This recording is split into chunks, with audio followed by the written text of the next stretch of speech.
All right, so the first thing that we're looking at is which fuel are we going to use? It is something that our body naturally decides based on a handful of parameters.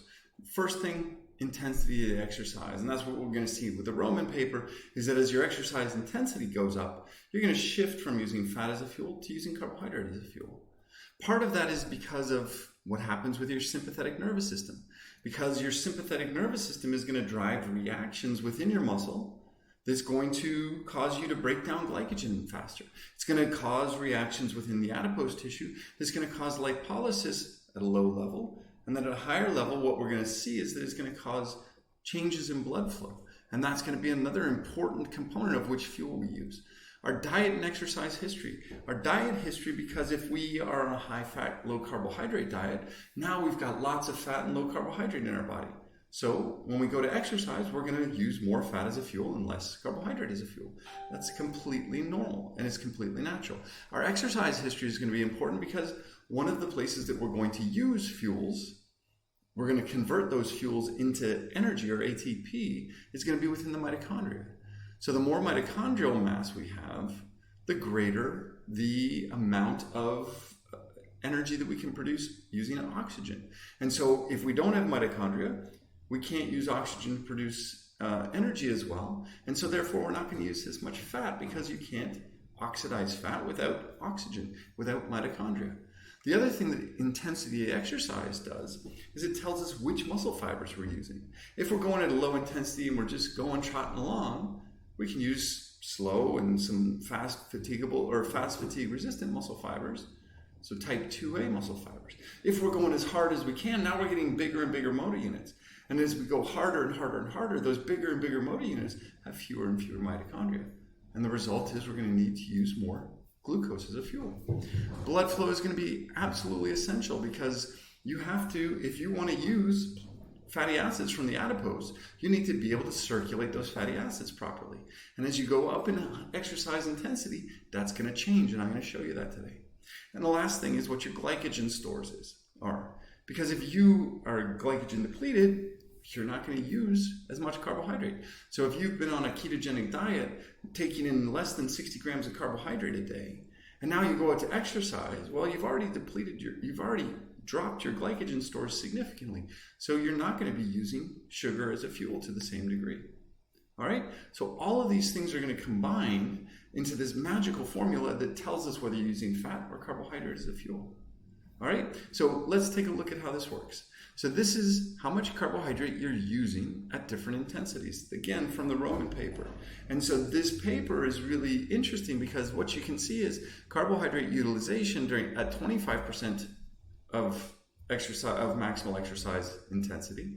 You can see that you get a rise in carbohydrate, but it stays around 15 micromole per kilogram per minute.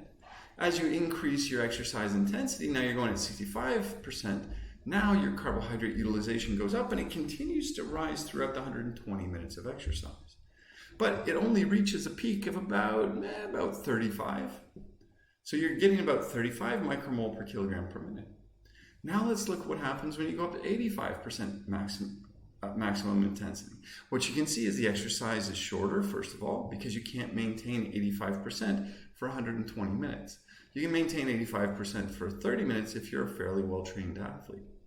Now let's look at what happens to carbohydrate oxidation. And what you can see is carbohydrate utilization goes up and it peaks around 60 micromole per kilogram per minute. The interesting thing is when you get towards failure, when you get towards fatigue, you can see what happens is you plateau and then it starts to drop off. And so now something has happened. You're getting this metabolic shift where you're getting to the point where you're not able to use as much carbohydrate as a fuel, and that begins this point where you start to get into failure. You start to not be able to continue at that exercise intensity. All right, so basically what you take from this is that your carbohydrate utilization goes up as your exercise intensity goes up. So you're shifting away towards carbohydrate as you increase your exercise intensity. Let's flip the coin and see what happens to fat utilization. Couple of really, really essential things here. The first thing is free fatty acid, and this is glycerol. So the open symbols are glycerol, the closed symbols are free fatty acids. And if you think about it, free fatty acids, triglyceride, you should have a ratio of about 3 fatty acids per glycerol. And you can see that circulating glycerol goes up to about 0.2, and you're circulating free fatty acids 3 times that. Oh, that's going to be maybe about 0.6, but we're actually higher than that. And that's because the glycerol is actually being used and it's being converted through gluconeogenesis to give us more glucose as well.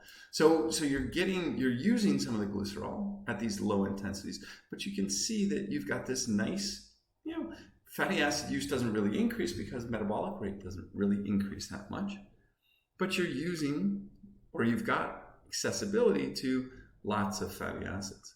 As you go up to 65% VO2 max, you can see the glycerol goes up, and now we've got this ratio of about 3:1 here. So this is 1.2, and this is about 0.4.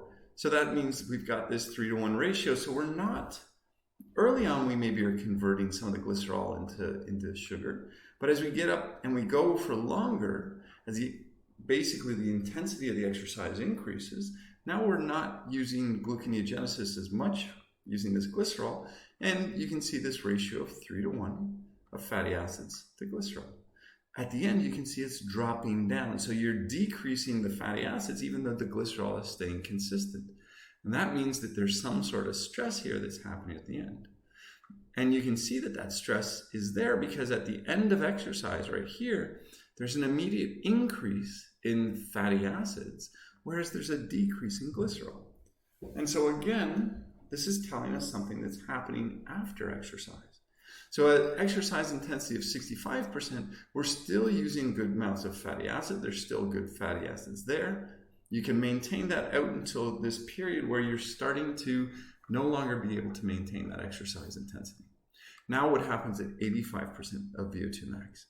What happens is you actually drop the amount of circulating fatty acids during the exercise. So as exercise intensity is higher, instead of increasing free fatty acid availability in the blood, you decrease free fatty acid availability in the blood. And you can see that it's dropping down to about 0.4. Does that mean that we're not breaking down fat or triglycerides anymore? So let's look at the glycerol. What happens to the glycerol? Oh, it's increasing with time. So you're increasing the amount of glycerol and it's accumulating quite well. And you can see the ratio now.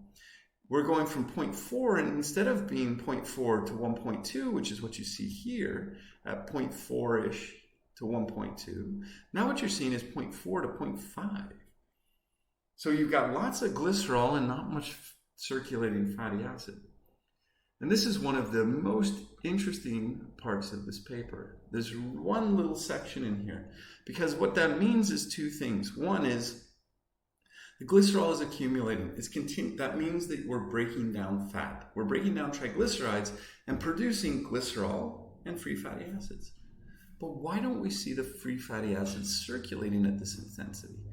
Well, one of the reasons is a free fatty acid is a big thing. And then it doesn't just circulate in the body by itself. It needs to bind to another protein, a transport protein, a protein like albumin that can take it around the body because it doesn't like water. And so it has to be protected and it has to be transported by something else. Now you've got a big protein in albumin carrying a big molecule like a fatty acid. Now what you have to do is you have to have enough blood flow so that can circulate out. But at higher and higher intensities, what the supposition is that, yes, you're breaking down fatty acids at the adipose tissue, but they're not getting out into the circulation because you've shut down blood flow to the fatty acids, or blood flow to the adipose tissue, because you don't need to increase blood to the adipose tissue because the adipose tissue isn't working. You're working so hard contracting your muscle at 85% VO2 max that your muscle has got tons and tons of blood flow. All of the blood flow is going to your muscle, a little bit to your brain, very little is going to the viscera where your adipose tissue is. So now you've shut down blood flow. So even though you're breaking down fatty acids or breaking down triglycerides, we can see that from the increase in glycerol, you can't circulate the fatty acids because the blood the blood flow to those vessels or to the adipose tissue is constricted so much that the adipose or the fatty acids and the transport proteins can't get out. And so the big thing here that we need to do is we need to realize that decrease in these circulating fatty acids is going to be an important limit to how much fat we can use as a fuel during intense exercise. What happens at the immediate end of exercise? Bang, there go all the fatty acids. So you see this huge increase in fatty acids. Glycerol is dropping, which means we're not breaking down triglycerides anymore, but you can also see that we're releasing all of these stored fatty acids. And we're using those fatty acids as a fuel after the exercise so that we can regenerate other stores that we've depleted during the exercise. So at 25% VO2 max, we're using primarily fat as a fuel. And at 85% of the VO2 max, we're using primarily carbohydrate. But look, after the exercise, we've got this huge increase in fat utilization. So really, it's about the exercise intensity is shifting us, decreasing fat, increasing carbohydrate as we increase exercise intensity.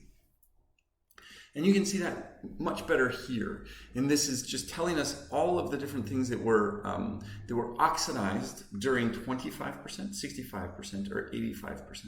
So at 25%, pretty much everything is coming from plasma-free fatty acids. Okay, you can see that probably 90+% of the energy is coming from fatty acids, either muscle triglycerides or plasma-free fatty acids. At 65%, we're decreasing slightly what's coming from plasma-free fatty acids. We're using a lot more intramuscular triglycerides, and we're breaking down more muscle glycogen. So really the shift as we go from 25 to 65 to 85 isn't what's being broken down inside the muscle, because that stays almost exactly constant. What's shifting is how much we're taking from outside of the muscle. So from inside of the muscle. So outside of the muscle stays the same, inside of the muscle changes. So we're getting more intramuscular triglycerides, we're getting more intramuscular glycogen. And as we increase exercise intensity even more, now we've got even more glycogen and a little bit less than we did at 65% of the muscle triglycerides. And then if we look at what's coming from outside, the same amount of total energy is coming from the plasma, but now we're shifting to using more plasma glucose. Again, both inside the muscle and outside the muscle, we're shifting to using carbohydrate. And as we increase exercise intensity, what we're doing is we're not changing what we're using that's circulating. The plasma amount of plasma-based stuff that we're using, we're shifting to using more of the stuff that we've stored within the muscle, glycogen and intramuscular triglycerides as our source of fuel.